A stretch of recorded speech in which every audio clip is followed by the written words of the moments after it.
Between November 1943 and February 1944, Destroyer Squadron 23 fought 22 engagements, sank a Japanese cruiser and 9 destroyers, and achieved what the Naval War College called an almost perfect surface action, all without losing a single ship. This unprecedented combat record transformed American destroyer warfare and made Captain Arleigh Burke a legend, whose name now graces the Navy's most numerous warship class. The story begins not in the Pacific, but in a Washington office where a frustrated ordnance specialist submitted requests for sea duty every week for more than a year. It's a story about determination triumphing over circumstance, about tactical genius emerging from frustration, and about a lie that became the most famous call sign in naval history. Arleigh Albert Burke was born on October 19, 1901, on a 180-acre farm in the foothills of the Rocky Mountains near Boulder, Colorado. His grandfather, August Björkgren, was a Swedish immigrant who changed the family name to Burke to sound more American. Young Arleigh grew up in poverty, working the farm, hunting for food, and learning the value of persistence that would define his character. The night before his congressman's competitive exam for the Naval Academy, young Arleigh rode into Boulders because it looked like snow. He slept in a stable with his horse, sharing warmth with the animal on a freezing Colorado night. The next day brought a blizzard. Many academically superior students stayed home, but Burke took the test and won the appointment. It was the first demonstration of a trait that would define his career, showing up when others did not. His mother wept when he left for Annapolis, convinced she would never see her son again. Burke graduated from Annapolis on June 7, 1923, standing 71st in a class of 413, in the top 6th. He was painfully aware of his inadequate schooling and concluded he could overcome deficiencies only by working more diligently than the others. Throughout his academy years, he studied while classmates slept, compensating for his rural Colorado education with sheer determination. That afternoon, he married Roberta Gorsuch in the Naval Academy chapel. She would remain his best friend and lifelong companion for over 70 years. Roberta would follow him to every posting, create a home wherever the Navy sent them, and become the steady anchor for a man whose career would be defined by constant motion. His early career included 5 years aboard USS Arizona, where he served as a junior officer on the battleship that would one day become a tomb at Pearl Harbor.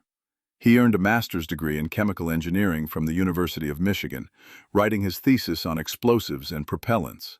His first destroyer command came aboard USS Mugford, where he achieved a legendary 36 shots, 36 hits with the 5-inch gun to win the Destroyer Gunnery Trophy, a feat that established his reputation as a meticulous tactician who left nothing to chance.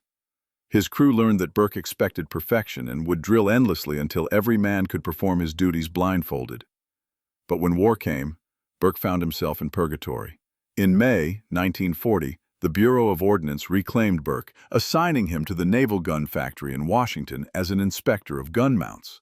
The reason was both simple and maddening. The entire Navy had only 220 ordnance specialists, and Burke was one of only 46 experts in design and production. The war could not be fought without him, but not in the way he wanted. As America prepared for a conflict everyone knew was coming, Burke found himself inspecting gun mounts, reviewing technical drawings, and attending meetings while other officers received the commands he desperately wanted. He watched younger, less experienced officers deploy to the Pacific while he remained trapped in Washington. When the Japanese attacked Pearl Harbor on December 7, 1941, Burke was trapped behind a desk. He submitted a request for sea duty every single week for more than a year. Each time he was told he could not be spared. His expertise was too valuable, his knowledge too critical to the war effort. Burke would later say those 2 years aged him more than any combat. He listened to radio reports of naval battles, read casualty lists, and burned with frustration. His friends from the Arizona were dead at Pearl Harbor. His classmates were earning their place in history while he designed gun mounts. Finally, on January 10, 1943, with a relief train, Commander Burke departed for the Pacific. He was 41 years old and burning to fight. He had 2 years of rage and determination built up inside him, and he was about to unleash it on the Imperial Japanese Navy. Burke arrived in the Solomon Islands in March 1943 and immediately began developing revolutionary tactics. By October, he had served in 3 different destroyer commands and completed a total reassessment of American surface warfare. What he found appalled him. American destroyers were magnificent ships, but they were being used all wrong. His key insight: American destroyers kept losing night battles because they were tied to cruiser formations, unable to use their speed and torpedoes effectively. The cruiser admirals, trained in the doctrine of the battleship era, treated destroyers as mere screens and scouts. Burke saw them as wolves that should be unleashed, not guard dogs kept on a leash. The solution was radical delegation. Destroyers should attack immediately upon contact without waiting for orders. This violated every principle of naval doctrine, which emphasized centralized command and control. Burke didn't care. The old doctrine was getting American sailors killed. On October 23, 1943, Burke took command of Destroyer Squadron 23, relieving Captain M.J. Gillen. He inherited 8 Fletcher-class destroyers organized into 2 divisions. Division 45 was Burke's direct command. USS Charles Osborne, D-Dewitt 570, as flagship, USS Claxton, D-Dewitt 571, USS Dyson, D-Dewitt 572, and USS Stanley, D-Dewitt 478. Division 46 under Commander Bernard Count Austin consisted of USS Converse DD 509, USS Foote DD 511, USS Spence DD 512, and USS Thatcher DD 514. These ships had already seen hard service. Their crews were a mix of veterans who had survived the brutal learning curve of 1942 and new men fresh from training. Burke spent his first weeks getting to know every officer and as many enlisted men as possible, learning their strengths and weaknesses, building the personal relationships that would matter when men faced death together in the darkness. These were the finest destroyers of their day. Each displaced 2,050 tons standard, up to 2,924 tons full load, measured 376 feet in length, and mounted 5 5-inch 38 caliber dual-purpose guns plus 10 21-inch torpedo tubes in 2 quintuple mounts. Their 4 Babcock and Wilcox boilers and General Electric turbines generated 60,000 shaft horsepower, giving a design top speed of 38 knots. Crews numbered approximately 329 men, packed into a steel hull where every cubic foot had a purpose. Living conditions were cramped, hot in the tropical Pacific, and the ships rolled viciously in heavy seas, but they were fast, powerful, and nimble. The greyhounds of the fleet. Their SG surface search radar gave them eyes in the darkness that the Japanese could not match. Their Mark 37 fire control system made them deadly accurate. All they needed was a commander who would let them do what they were built to do. There was a problem. USS Spence had chronic boiler and engine room trouble. A brush used for cleaning had become jammed in a boiler tube, blocking it. This single mechanical casualty meant Spence could only make 30 knots, perhaps 31, with propulsion units cross-connected on the sly. Whenever the squadron operated together, Burke's speed was limited by his slowest ship. Engineers worked frantically to fix the problem, but the brush was wedged deep in the tube, and proper repair would require weeks in dry dock, time Burke didn't have. So the squadron learned to operate at 30 knots, and Burke complained constantly to headquarters about his speed limitation. It became a running joke. Every time headquarters asked for his speed, Burke would reply with frustration, 30 knots. The admirals in Noumea grew tired of hearing it. 2 days after taking command, Burke observed a torpedoman named James Boulder painting a cartoon figure on a torpedo mount, Little Beaver, the young Native American sidekick from the newspaper comic strip Red Ryder. Burke stopped and studied the cartoon, then asked Boulder about it. The torpedo man explained that the character was loyal, hardworking, and always ready for action, traits he hoped his torpedo crew embodied. Burke adopted it as the squadron insignia, explaining that the beaver symbolized tenacity in battle, loyalty, honesty, and spirit. The Little Beavers had their mascot. Within days, every ship in the squadron sported the cartoon figure somewhere on her hull or superstructure. It created an identity, a sense of belonging to something special. Men began referring to themselves as little Beavers with pride. On the afternoon of November 24th, 1943, Admiral Halsey's headquarters at Noumea ordered Burke to intercept a Japanese convoy between Buka and Rabaul. Burke was hundreds of miles away at New Georgia, taking on fuel after weeks of continuous operations. His ships desperately needed maintenance. Boilers needed cleaning, gun barrels needed replacement, and his men needed sleep. Burke knew what headquarters was asking was nearly impossible. The math was brutal. To reach the intercept point in time, he needed to sustain speeds his ships might not be able to maintain, particularly with Spence's engineering problems. Captain Harry Raymond Thurber, standing in for Halsey, who was conferring with MacArthur, asked what speed the squadron was making. Burke's habitual answer had been 30 knots, a constant needle at headquarters about Spence's condition. Burke looked at his chart, did the calculations in his head, and realized that 30 knots wouldn't get him there in time. He had a choice. Tell headquarters he couldn't make the intercept or promise something his ships might not be able to deliver. This time he replied, 31 knots. The response produced laughter at headquarters. Thurber addressed his next dispatch, 31-knot Burke, get athwart the Buka-Rabaul evacuation line. If enemy contacted, you know what to do. Because official communications went to many Allied eavesdroppers and were signed Halsey, recipients assumed the Admiral himself was playfully addressing Burke. When reporters seized on the dispatches, 31-knot Burke became legend. The irony was exquisite. Those in the know found it amusing that readers thought 31 knots was exceptionally fast, when actually it was the limitation Burke had been complaining about. Newspapermen wrote breathless accounts of Burke's high-speed dash.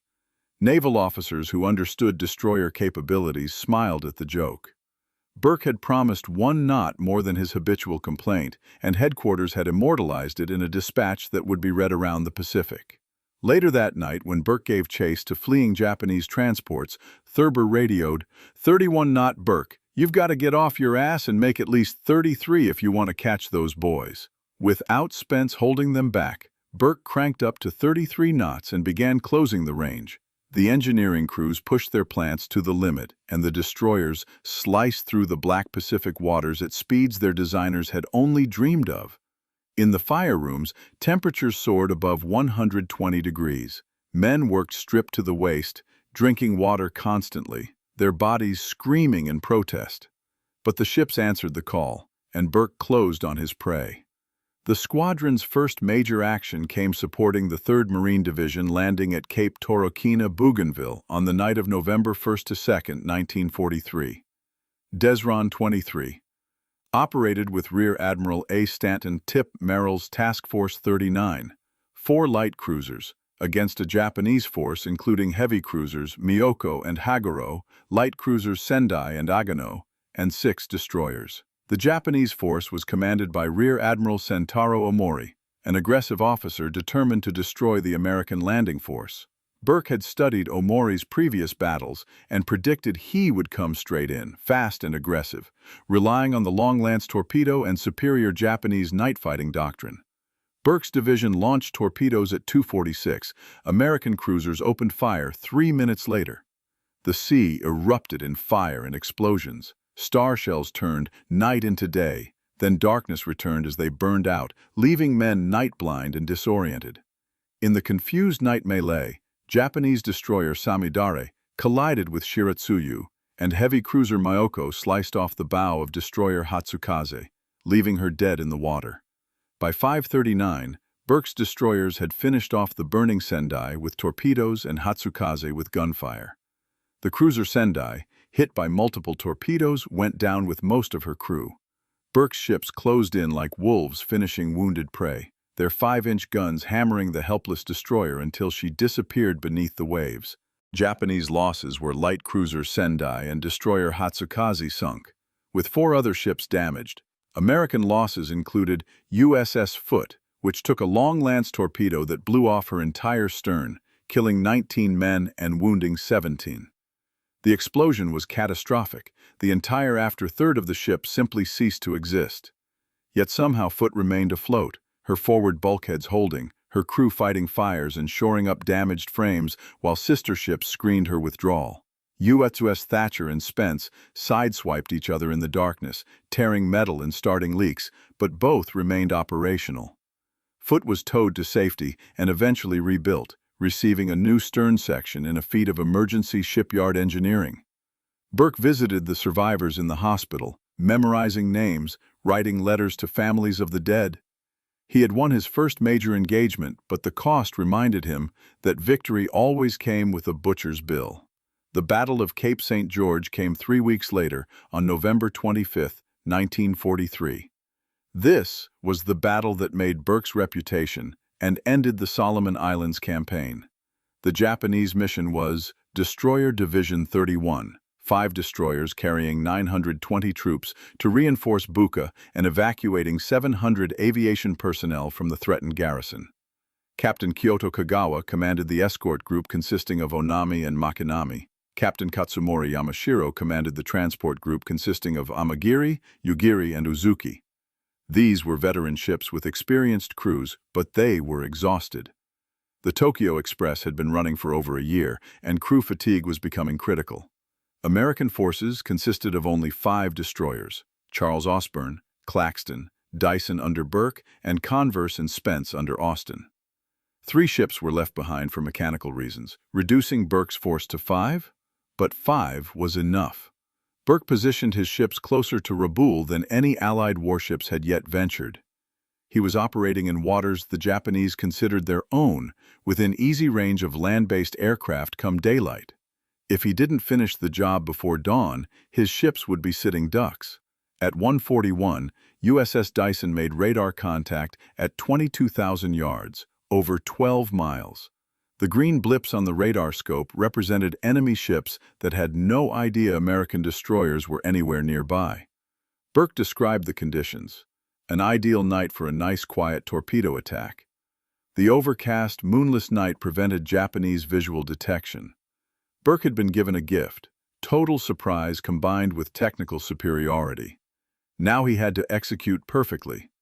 At 1:55, closing to 5,500 yards undetected, Burke's 3 destroyers launched 15 torpedoes, 5 from each ship, carefully calculated spreads designed to bracket the target ships no matter which way they turned. The torpedoes entered the water with splashes and began their deadly runs, Mark 15 weapons carrying 643-pound warheads toward unsuspecting targets. Japanese lookouts spotted them only 30 seconds after impact. They saw the phosphorescent wakes in the water and screamed warnings, but there was no time to evade. Onami took multiple hits, exploded, and sank instantly with all 228 hands, including Captain Kagawa. The destroyer simply ceased to exist, broken in half by the massive explosions and dragged under by the weight of her own machinery. Makinami was hit by 1 torpedo, disabled with a 20-degree list, her engine rooms flooded, power gone, dead in the water. Burke immediately detected the transport destroyers at 13,000 yards and gave chase, leaving Austin's division to finish Makinami. The Japanese fled north at maximum speed, their boilers pushed to bursting, throwing up massive wakes visible even in the darkness. Austin's destroyers closed on the crippled Makinami and hammered her with 5-inch gunfire until she exploded and sank, taking another 230 men with her. Meanwhile, Burke's division was in hot pursuit of the transport group. At 2:22, Burke opened fire. At 2:25, the enemy formation split. Burke made an instant decision: pursue Yugiri with his entire squadron at 33 knots rather than split forces. It was the tactically correct choice, better to guarantee the destruction of one target than risk losing both. The chase lasted over an hour, a high-speed pursuit through darkness with Burke's destroyers slowly overtaking their prey. Gun crews stood ready, adrenaline masking exhaustion. At 3:28, after a fierce gunfire exchange, Yugiri sank. She had fought back gamely, her guns firing until the sea closed over them, but she was outmatched and outnumbered.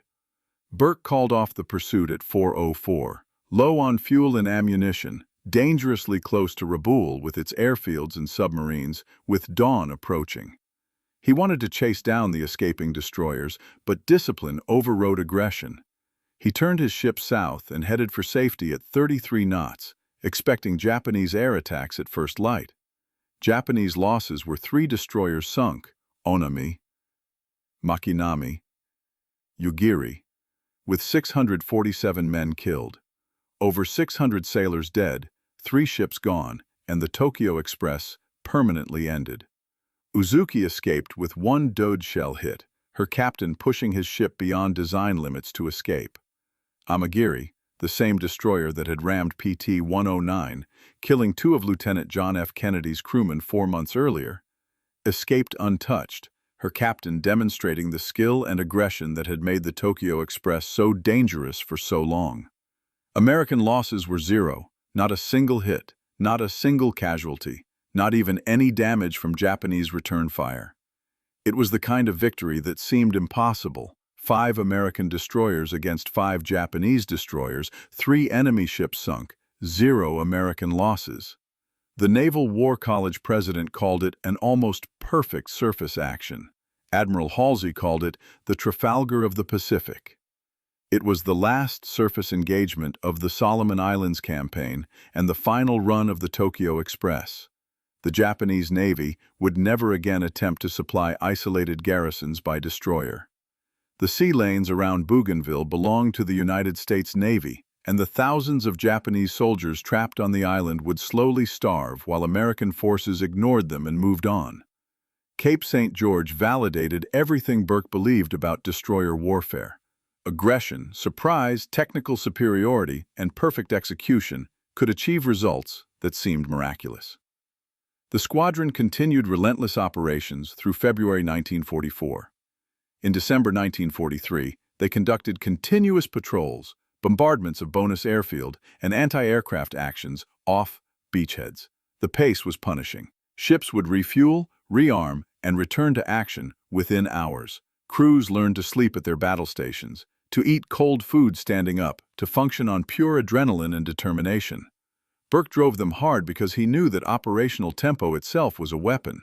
The Japanese couldn't respond effectively when American forces gave them no time to plan or rest. From January to February 1944, they fought off heavy Japanese air attacks and bombarded northern Bougainville positions. Japanese pilots, growing increasingly desperate as their situation deteriorated, pressed their attacks with near-suicidal determination. Burke's ships became adept at anti-aircraft warfare, their 5-inch guns swatting Zeros and Bettys from the sky with increasing efficiency. On February 4, 1944, USS Claxton was seriously damaged by shorefire while bombarding Sarime Plantation. A Japanese shore battery, carefully concealed and expertly laid, opened fire at point-blank range, hitting Claxton repeatedly. 15 men were wounded, some critically, and the after section of the ship was torn apart. But Claxton completed her mission with forward guns only, her captain refusing to withdraw until every assigned target was destroyed. It was the little beaver spirit. Finish the mission, no matter what. Burke personally decorated Claxton's captain and recommended him for promotion. On February 17th to 18th, they delivered a devastating bombardment of Kavieng Harbor, destroying enemy port facilities, airstrip, and supply dumps. The bombardment was methodical and thorough. Burke had learned at the Naval Gun Factory how to destroy things efficiently, and he applied that knowledge to reducing Japanese installations to rubble.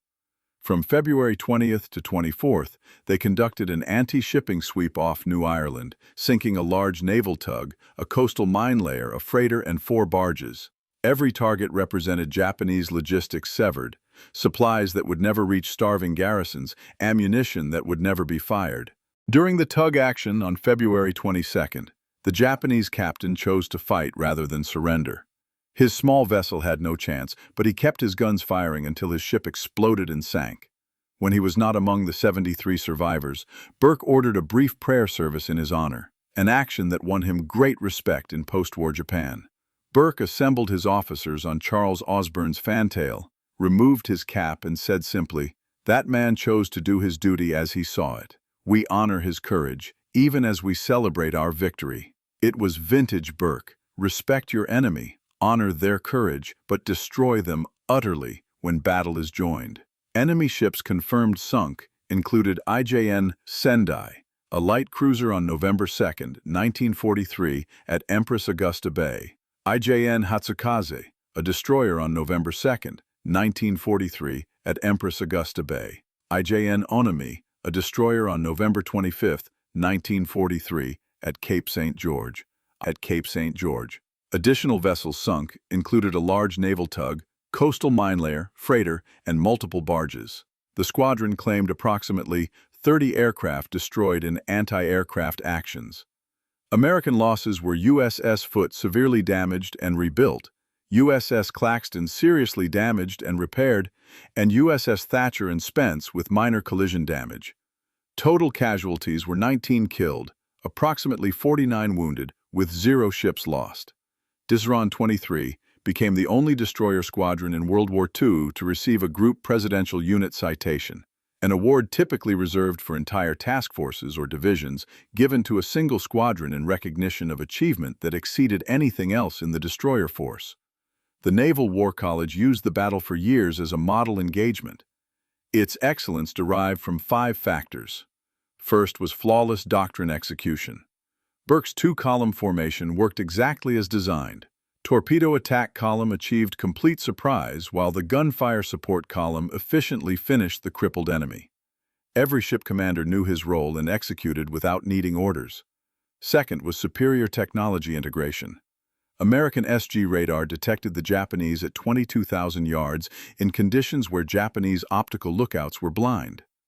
Burke exploited this advantage ruthlessly, approaching within effective torpedo range undetected, turning American technological superiority into tactical dominance. Third was tactical flexibility. When the second Japanese group was detected, Burke immediately adapted, splitting forces appropriately, with Austin finishing Makinami while Burke pursued the transports. He made the critical decisions in seconds, and his subordinates executed them without hesitation.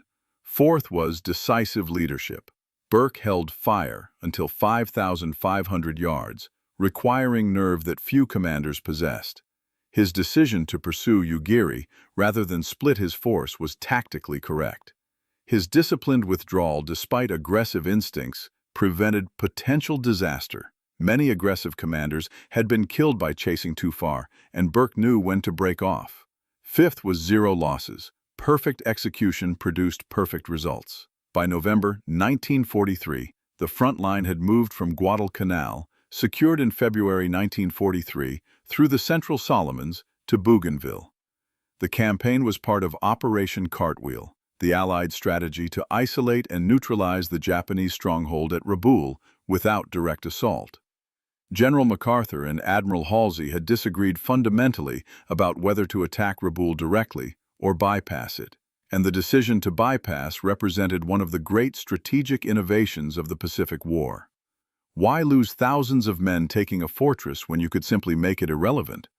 The Bougainville landing on November 1, 1943, was a bold strategic gamble.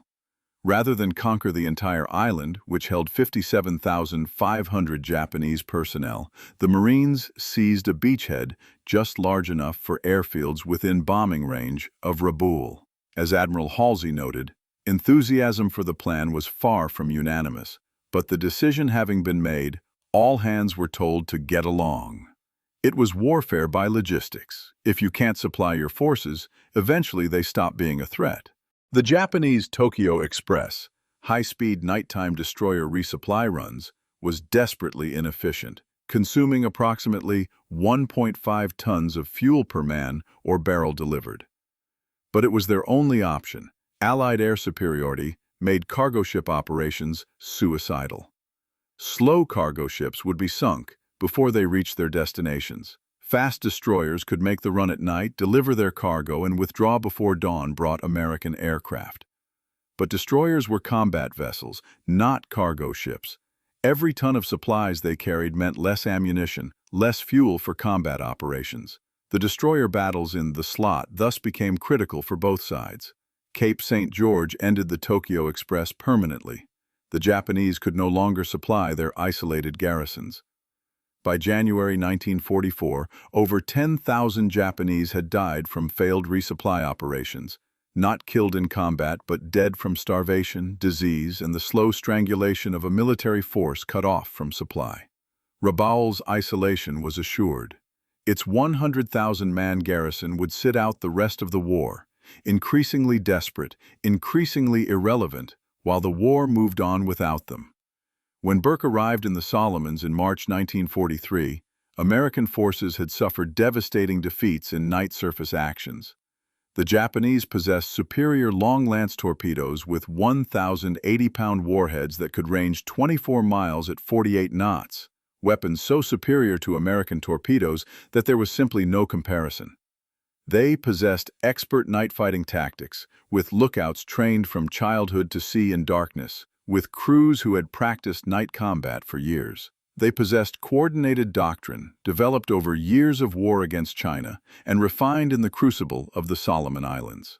American destroyers were tied to cruiser formations, unable to use their speed and torpedoes effectively, treated as auxiliaries rather than primary strike weapons. Burke's solution, the Doctrine of Faith, was revolutionary. It included independent torpedo attack where destroyers engage immediately upon contact without waiting for orders, two-column formation where one division attacks with torpedoes while another provides supporting gunfire, radar exploitation to use American technological advantage for first strike capability, delegation of command where subordinates must know what to do before battle begins, and high-speed operations that push destroyers to maximum capability. He also introduced night visual recognition drills, extensive gunnery practice, and a philosophy he called aggressive defense. Even when screening, his destroyers would attack any opportunity rather than simply protecting other ships passively. His famous dictum was, "There is no time in battle to give orders. People must know what they do before they go into battle." His standing order to subordinates was, "Destroyers, to attack on enemy contact without orders from the task force commander."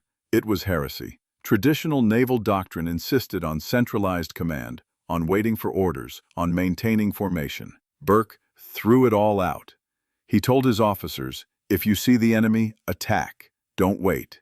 Don't ask permission. Attack." Though Burke developed the doctrine, his Naval Academy classmate, Commander Frederick Moosbrugger, first employed it at the Battle of Vella Gulf on August 6 to 7, 1943.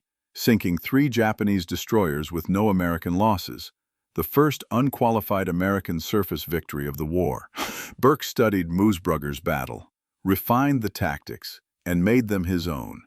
Burke was devastated when ordered to report as Chief of Staff to Admiral Mark Mitcher's Fast Carrier Task Force in March 1944. He knew nothing of carrier warfare. His entire career had been surface combat, battleships, destroyers, gun actions. Mitcher was equally displeased to receive a non-aviator chief of staff when carriers were becoming the dominant weapon of naval warfare. Yet they formed an exceptionally close relationship, one of the great command partnerships of the war. Mitcher was quiet, often silent for hours, communicating in monosyllables. Burke was energetic, voluble, constantly talking. Mitcher was an aviator who thought in terms of airstrikes and fighter sweeps. Burke was a surface warrior who thought in terms of gun duels and torpedo attacks. Yet they complemented each other perfectly.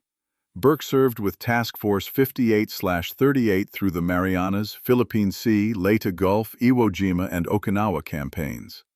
When kamikaze attacks threatened the carriers, Burke organized the destroyer screen into an integrated air defense system that shot down hundreds of attackers. He brought destroyer tactics to carrier warfare and probably saved dozens of ships by doing so. His subsequent career was extraordinary. On August 17, 1955, he was appointed 15th Chief of Naval Operations by President Eisenhower, selected over many senior officers while still a 2-star Rear Admiral. It was unprecedented. Burke was jumped over 92 officers senior to him, including several full admirals who had expected the appointment themselves. Eisenhower had known Burke during the war and believed the Navy needed Burke's fighting spirit and unconventional thinking. From 1955 to 1961, he served 3 consecutive 2-year terms, the only CNO to serve more than one term, unequaled since. He oversaw development of the Polaris submarine-launched ballistic missile program, which became America's most survivable nuclear deterrent.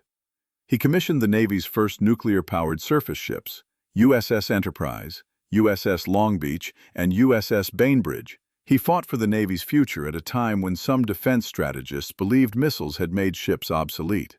His tenure as CNO shaped the modern Navy more than any other single officer. Burke transferred to the retired list on August 1, 1961. He co-founded the Center for Strategic and International Studies in 1962, bringing his strategic thinking to the world of policy. He remained active in naval affairs for decades, a respected elder statesman whose opinion mattered. He died on January 1, 1996, at age 94, outliving most of his contemporaries, witnessing the end of the Cold War he had helped to win.